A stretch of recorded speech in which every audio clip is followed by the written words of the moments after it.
Poppin', poppin', poppin'. You're me so pagina. Woohoo! So high, so hot. That's not me. That's not me. Faudrait que j'apprenne du français et de l'anglais parce que je ne sais plus parler ces langues.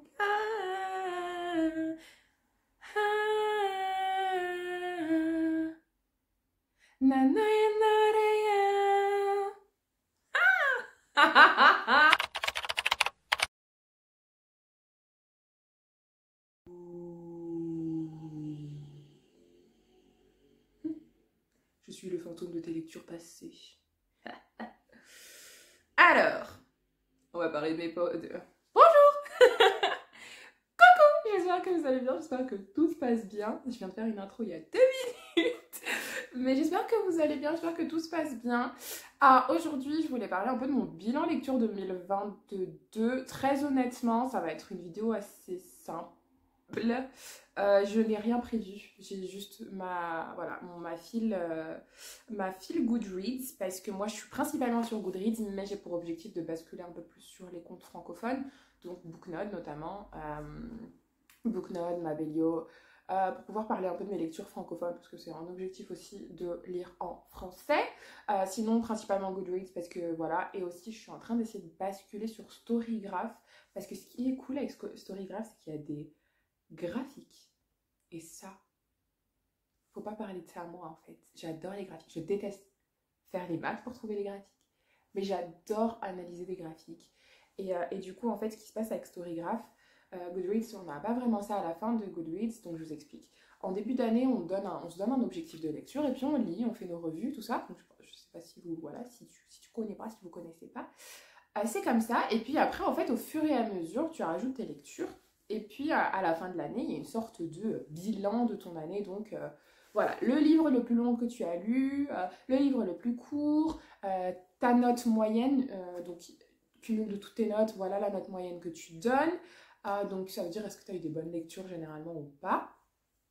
Ça dépend des notations des gens. Moi je sais que par exemple un 2,5 pour moi c'est vraiment pas mauvais. Un 2 c'est pas mauvais non plus, c'est vraiment 1, ça passe. Bref. Donc voilà, et puis en fait ce qui se passe c'est que comment dire, on voit en fait nos lectures, puis ensuite il y a une sorte de collage d'images des livres en fait qu'on a lus, de l'année, de toute l'année, et puis ceux qui sont mieux notés, ceux qui semblent être tes préférés, le premier que tu as lu de l'année, le dernier que tu as lu de l'année. Donc ce genre de choses, c'est vraiment basique, alors que Storygraph, de ce que j'ai vu de mes amis, je voulais le faire l'année dernière, mais j'avais un peu la flemme, je vais pas mentir. Storygraph, ce qui est cool, c'est qu'en fait, les livres sont, ils sont classés en genre. Et donc, en fait, ce qui se passe, c'est qu'à la fin, il y a un graphique du... Alors, tu l'as écouté, tu as lu ce livre. En quel format? Audio, digital, e-book, papier, hardcover, paperback. Du moins, je pense que ça propose ces deux options-là. Ensuite, le style, le genre... quel type, en fait, quel format c'est. Est-ce que c'est un novella, est-ce que c'est un roman, est-ce que c'est un manga, est-ce que c'est un comic, c'est webtoon, est-ce que c'est ceci, est-ce que c'est cela. Donc voilà, ça propose énormément de choses et ça j'adore parce que du coup au moins on peut comprendre un peu plus ce qu'on a lu. Bon, moi 2022 ça va être très simple. J'ai principalement lu une catégorie et ensuite c'est en juillet que j'ai lu une autre catégorie. De toute façon vous aurez les vlogs et vous aurez les informations parce que j'ai presque tout documenté. Mais du coup non, pour les lectures, voilà.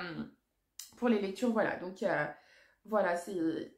Goodreads c'est hyper facile d'utilisation. Je pense que Storygraph c'est plus ou moins la même chose. Et puis ce qui est cool en fait avec Storygraph, mine de rien, c'est qu'on peut en fait importer nos datas de Goodreads. Je suis pas du tout sponsorisée, hein, j'aurais bien aimé, mais du coup, ouais, donc voilà. Donc ce que je vais faire, c'est que je vais regarder mes challenges des années précédentes, past challenges, et je regarde mon challenge de 2022.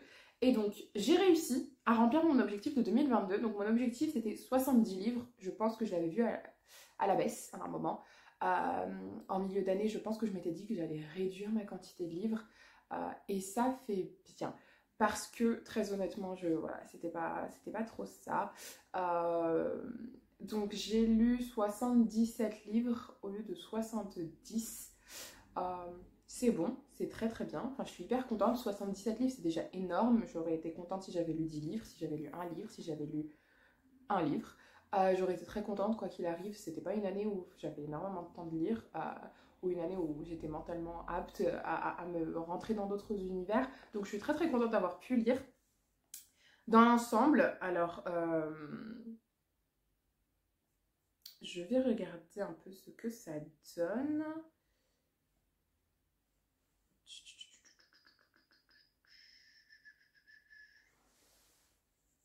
Du coup, j'avais perdu la page, mais je pense que je vais essayer. Si j'y arrive, je me mets de quel côté? Je vais me mettre de ce côté-là, et je crois qu'ici, je vais vous mettre... non, ici. Au secours. Je crois qu'ici, je vais vous mettre peut-être une sorte de... glisser un peu l'écran, juste vers vous recorde un peu l'écran, capture d'écran. Donc, alors, 2022, j'ai lu 77 livres, ce qui représentait 25 845 pages, ce qui n'est pas négligeable.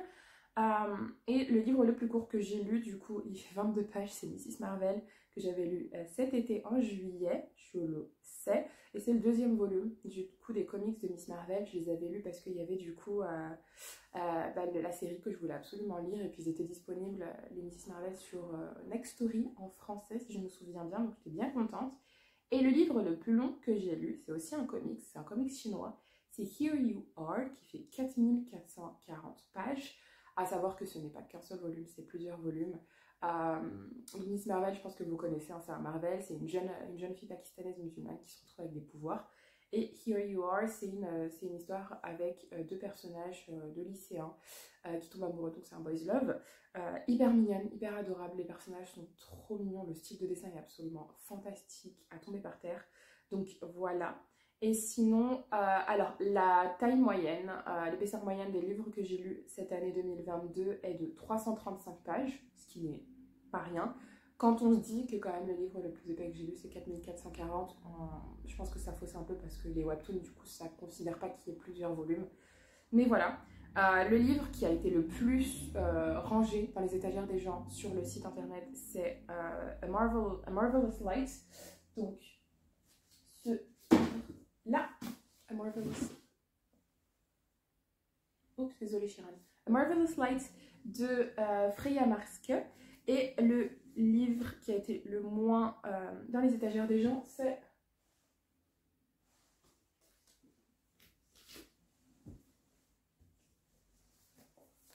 Si nous étions adultes. Si nous étions adultes de Takako Shimura, qui est du coup la version française n'a pas été trop mise dans les étagères, enfin absolument pas été mise dans les étagères des autres. Donc voilà, moi j'ai bien aimé ces deux lectures-là, donc je suis bien contente. Ma note moyenne est de 3.9, c'est-à-dire que c'est une très très bonne année, c'est-à-dire que c'est 4 étoiles. Très très bonne année de lecture. Les deux que j'ai le mieux noté, bon j'en ai noté énormément à 5 étoiles, mais du coup Here You Are, qui est d'ailleurs l'un des mieux notés sur Goodreads.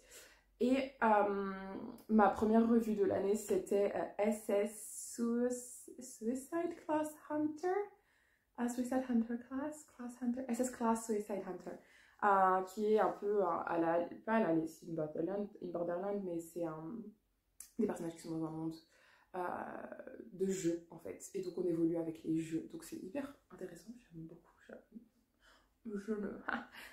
J'adore, et c'est pas encore terminé, donc voilà.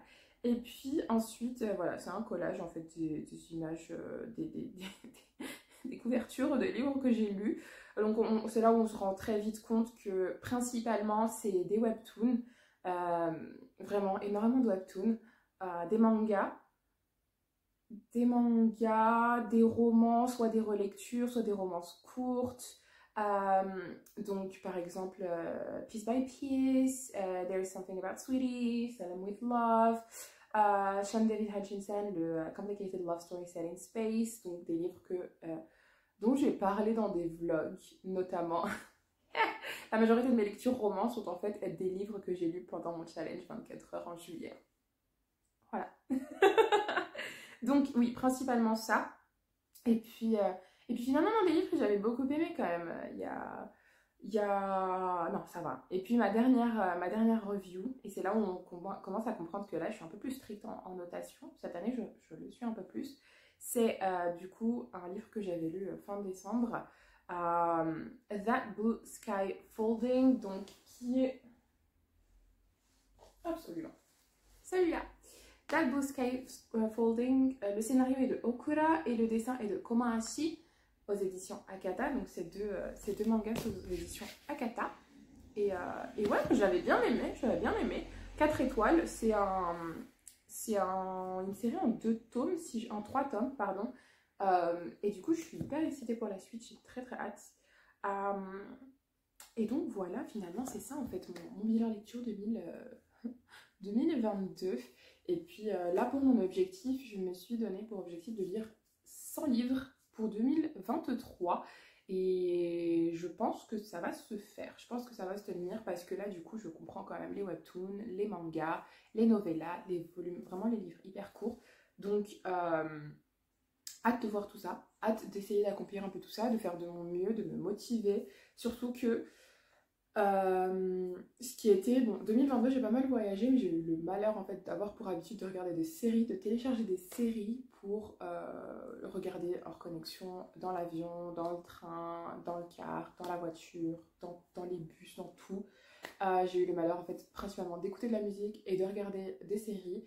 Et là mon objectif c'est vraiment profiter pleinement des plateformes digitales que j'ai pour télécharger des livres justement et pouvoir les écouter en audiobook hors ligne et aussi de les lire du coup hors ligne et de prendre mes livres à moi, donc vraiment pouvoir profiter pleinement des lectures et des outils que j'ai à disposition et de pouvoir lire parce que je fais quand même pas mal de trajets en train qui durent généralement 6 heures. On n'a pas forcément tous la foi de lire pendant 6 heures, mais c'est vrai qu'après peut-être écouter un audiobook c'est sympa aussi, donc voilà, ça dépend vraiment des gens.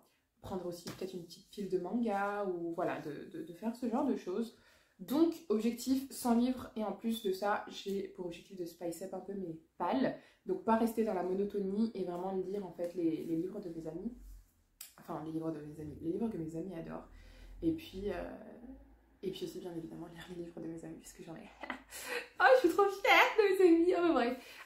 Et donc voilà, c'est mon objectif Goodreads 2023, on est en 2023, objectif 2023, lire 100 livres, c'est-à-dire 23 livres de plus que l'année dernière. C'est presque vrai. Ça dépend des gens. D'ailleurs, parlant de ça, petit aparté, un objectif est personnel, ce n'est pas une attaque. Donc non, vraiment, mettez un livre. J'en connais énormément des amis à moi qui en ont un. Beaucoup de vlogueurs, blogueurs, littéraires, booktubers, booktokers mettent des objectifs assez bas. Justement pour cette raison-là, parce que là, on est quand même dans cette optique de on lit des livres qui nous intéressent. On lit des livres qu'on veut lire. Et là, je sais qu'il y en a tellement que je veux lire. Et là, je sais que quoi qu'il arrive, j'en ai au moins une centaine ici. Donc, il faut que moi, je me motive aussi à lire ce que j'ai. C'est vraiment bête, en fait, de ma part, d'avoir des livres papier et de ne pas les lire. Et de lire principalement, en fait, en digital. Donc, voilà. Voilà, c'est surtout moi, en fait, pour pouvoir me motiver à lire des livres que j'ai. Et puis voilà, mais... un objectif Goodreads est personnel. Si vous voulez mettre un livre, mettez un livre, c'est fantastique. Vraiment, c'est super. Après, il y en a qui ont toujours des habitudes différentes, des intérêts différents. On n'est pas tous les mêmes en termes de lecture. Par exemple, je sais que moi, je lis moins parce que je regarde des séries où je fais ceci, je fais cela, et c'est tout à fait génial. C'est super, il faut regarder des séries, il faut en profiter, il faut faire ce qu'on aime faire. Et du coup, il ne faut pas que mon objectif ou l'objectif de quelqu'un d'autre vous mettre dans le mal, que vous ayez l'impression d'être rabaissé ou quoi que ce soit, parce que c'est absolument pas le but. Le but, c'est que chacun puisse lire comme il le sent, comme il le veut et comme il lui plaît. Et c'est le plus important. Donc voilà. Profitez, amusez-vous bien. Et dites-moi, vous, c'est quoi vos objectifs? Et si vous avez du coup un livre en particulier, discutons, amusons-nous, c'est le plus important, c'est de profiter. Donc voilà, et j'espère que cette vidéo vous aura plu. N'hésitez pas à regarder du coup j'avais fait un petit bilan assez rapide sur Instagram de 2022, mais n'hésitez pas sur Goodreads, je crois que mon lien est en barre d'infos, à me suivre pour avoir un peu mes avancées de lecture et puis mes avis aussi. Donc voilà, on se tient au courant et vous dire au revoir. Du coup, on se tient au courant. J'espère que cette vidéo vous aura plu. Vous aurez passé un petit moment sympathique avec moi. Et je vous dis, prenez bien soin de vous. bonne soirée, bonne journée, bon appétit, bonne nuit. Allez, prenez bien soin de vous. Ciao, ciao!